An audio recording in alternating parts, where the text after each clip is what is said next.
अस्सलाम वालेकुम दोस्तों। मैं आपको अपने चैनल पर एक बार फिर से खुशामदीद कहता हूँ। मेरे चैनल का नाम है नवाब खियाजी, NAWABKIAZAI। और मैं आपको एक और बात बता दूँ कि ये जो मेरा चैनल है ये एक मल्टी लैंग्वेज चैनल है। यानी कि यही सबक, यही वीडियो मेरे चैनल पर 3 और ज़ुबानों में मौजूद होगी। इसके अलावा यानी कि यही सबक, यही ग्रामर सी इस आज की वीडियो के अलावा 3 और ज़ुबानों में मौजूद होगी मेरे यूट्यूब चैनल पर। बिरावी में भी, बलूची में भी और इंग्लिश में भी। सही है। तो आज हम एक यानी कि नई सीरीज शुरू करने जा रहे हैं प्रीपोजिशन के बारे में।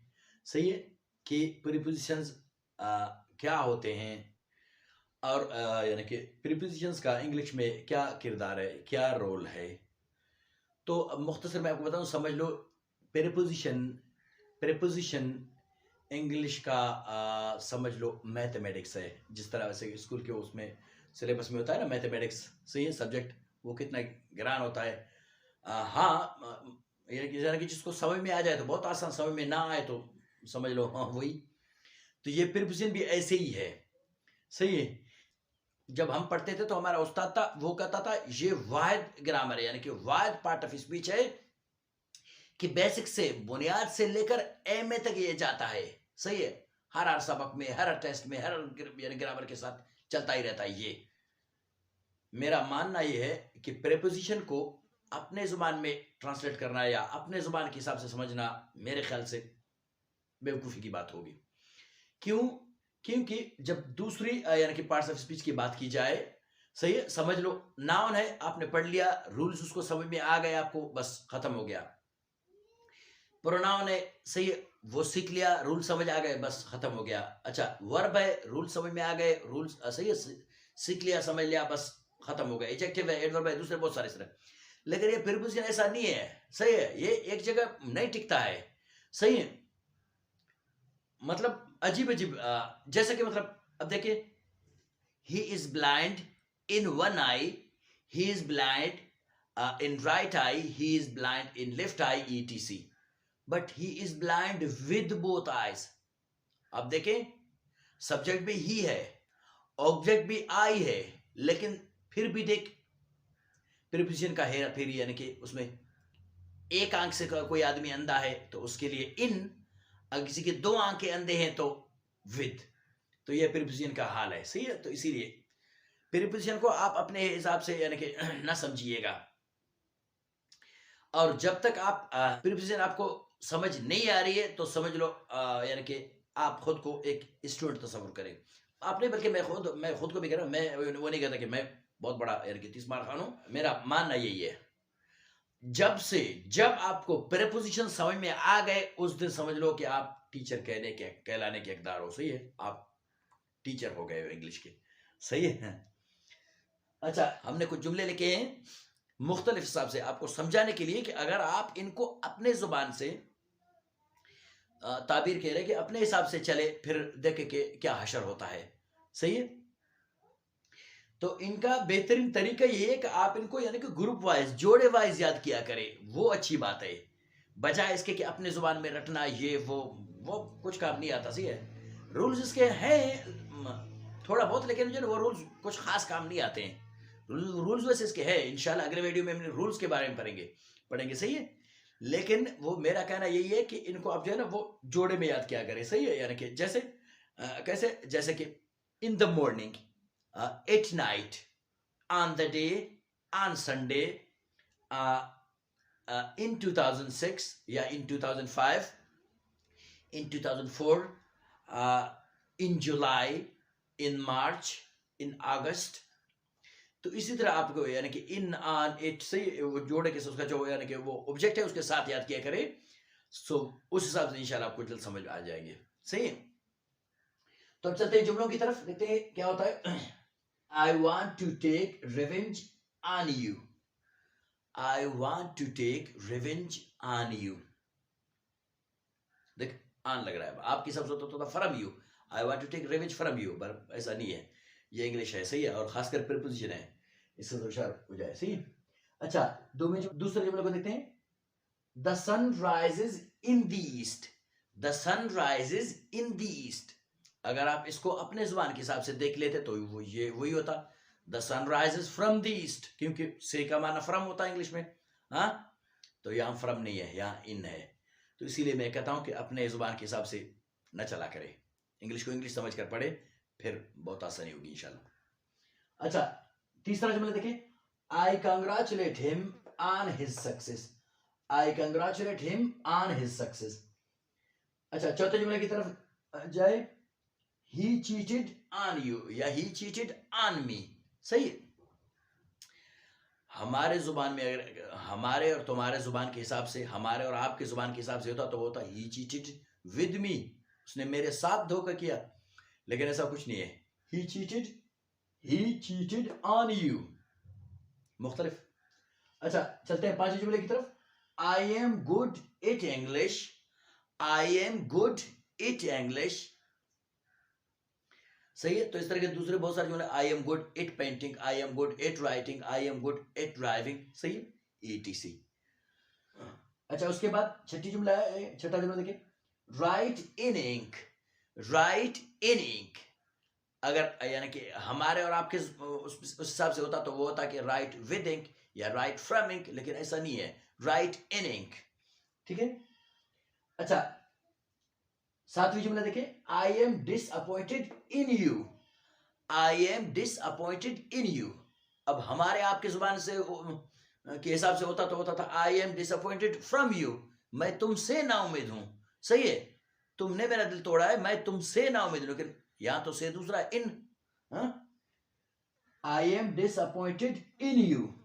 अच्छा, आठवीं जुमला देखें, he fell off the wall, he fell off the wall. अब हमारे आपके जुबान के हिसाब से होता तो होता था कि ही फेल फ्रॉम द वॉल, सही है, लेकिन फ्रॉम नहीं है, यहां ऑफ है, सही। अच्छा, नवीं जुमले को देखें, I am talking to you, I am talking to you. अब हमारे आपके जुबान से होता तो वो ही होता, आई एम टॉकिंग फ्रॉम यू, जाहिर से मैं तुमसे बात करना चाहता हूं, या मैं तुमसे बात कर रहा हूं, तो से के लिए तो होता फ्रॉम होता, लेकिन हम सॉरी फ्रॉम नहीं है, टू है, तो इसीलिए जरा ख्याल रखा करें। अच्छा, 10वीं जुमले को देखें, I cut the tree with the x, I cut the tree with the x, सही, तो यहां विद है।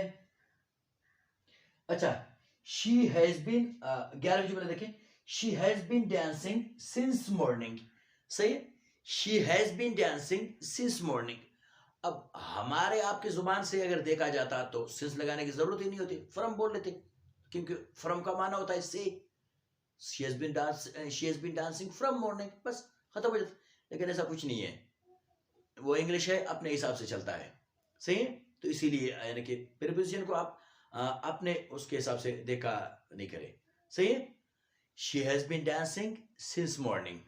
अब चलते हैं 11वें जुमले की तरफ, the patient was diagnosed with malaria, the patient was diagnosed with malaria, सही है।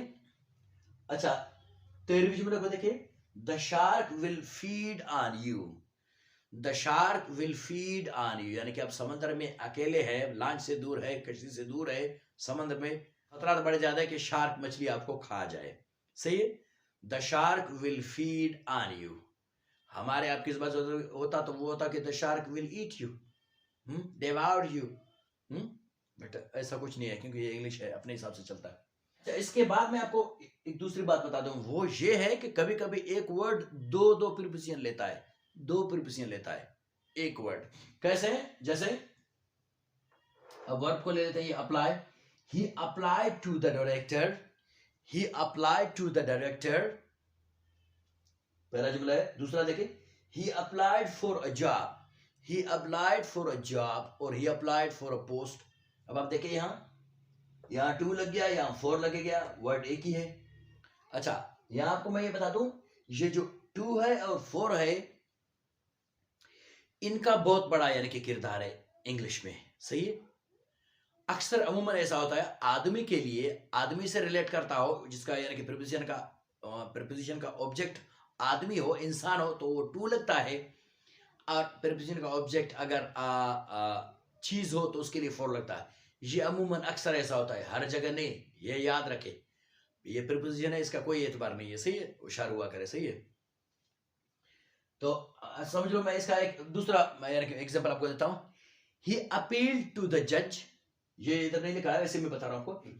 ही अपील्ड टू द मैजिस्ट्रेट, पहला जुमला। दूसरा देखिए, he appealed for the bail, he appealed for the bail, चीज के लिए फोर, इंसानों के लिए, आदमी के लिए टू, ये निशानी इसकी। अच्छा, उसके बाद मैं आपको बता दूं, कुछ कुछ वर्ड्स ऐसे होते हैं जो तीन तीन प्रीपोजिशन से लेते हैं, तीन तीन प्रीपोजिशन लेते हैं, सही है। कैसे? जैसे he complained to the manager, he complained to the manager, पहला जुमला। दूसरा देखे, he complained against the waiter, he complained against the waiter। अच्छा, तीसरा जुमला देखे, he complained about the misbehavior of the waiter। आगे अगर बोले कि जगह नहीं था वो सब सही उधर रह गया है। he complained about the misbehavior of the waiter। अब देखिए, ये तीनों जुमलों का जो वर्ब है, वर्ड है एक ही है, कंप्लेन है, इसके साथ देखो मुख्तलिफ, इधर टू लग गया, इधर लग गया अगेंस्ट, इधर लग गया अबाउट, सही। कब कभी ऑफ भी लगता है अबाउट जगह, सही, अबाउट बोले ऑफ बोले। तो मेरा कहने का मतलब है कि एक वर्ड तीन तीन प्रीपोजिशंस ले लेता है कभी कभी, सही है। अब देख, उसने किसको शिकायत की, ही कंप्लेन टू द मैनेजर। अच्छा, उसने किसकी खिलाफ शिकायत की, he complained against the waiter, he complained against the waiter। अच्छा, उसने किस बारे में शिकायत की, ही, अच्छा, किया किस चीज की शिकायत की, आप मैंने बोला लगता है कभी कभी। अच्छा, he complained about the misbehavior, यानी कि उसने वो वेटर की बदतमीजी के बारे में उसने शिकायत की, किससे, मैनेजर से। तो ये हो गया, सही है, टू, अगेंस्ट, अबाउट। अच्छा, कुछ कुछ यानी कि वर्ड्स ऐसे होते हैं जो चार चार प्रीपोजिशंस लेते हैं, चार प्रीपोजिशंस लेते हैं, कुछ कुछ वर्ड्स ऐसे होते हैं मुख्तलिफ प्रीपोजिशन, सही। कैसे? जैसे he died of cancer, या he died of malaria, या he died of typhoid, सही। कोई बीमारी से आदमी मरे तो ऑफ। अच्छा, दूसरा जुमला देखिए, he died from thirst, he died from hunger, he died from food poisoning, he died from starvation, etc। अब समझ में आ गया, बीमारी की बिना किसी दूसरे वजह से मरे तो from। अच्छा, तीसरा जुमला देखिए, he died for his country, he died for his country, he died for his belief, he died for his dignity, या he died for his honor, etc। तो समझ में आ गया, कोई बंदा यानी कि अपने मुल्क के लिए मरे, या मजहब के लिए मरे, या कि इज्जत और आबरू के लिए मरे, तो वो फोर। अच्छा, अभी लास्ट जुमला देखते हैं, he died in an accident, he died in an accident, he died in a battle, यानी कि किसी लड़ाई में या उसमें मरे, सही, हादसे में मरे, अक्सर हादसे में, सही है। या he died in an earthquake, सही, हादसे में मरे तो इन, अपने कौम उसके लिए, सही है, लड़े, इज्जत के लिए, आबरू के लिए लड़े, मरे, तो वो फोर। अच्छा, बिना किसी बीमारी के किसी दूसरे वजह से मरे, फ्रॉम। अच्छा, बीमारी की वजह से मरे, ऑफ। अब देख मुख्तलिफ प्रीपोजिशंस, वर्ड एक ही है, डाई है, देख, डाई डाई डाई डाई, लेकिन प्रीपोजिशन देखिए, ऑफ, फ्रॉम, फॉर, इन। इसी तरह लिव का भी इसी तरह ऐसे है, वो भी चार चार प्रीपोजिशन ले लेता है।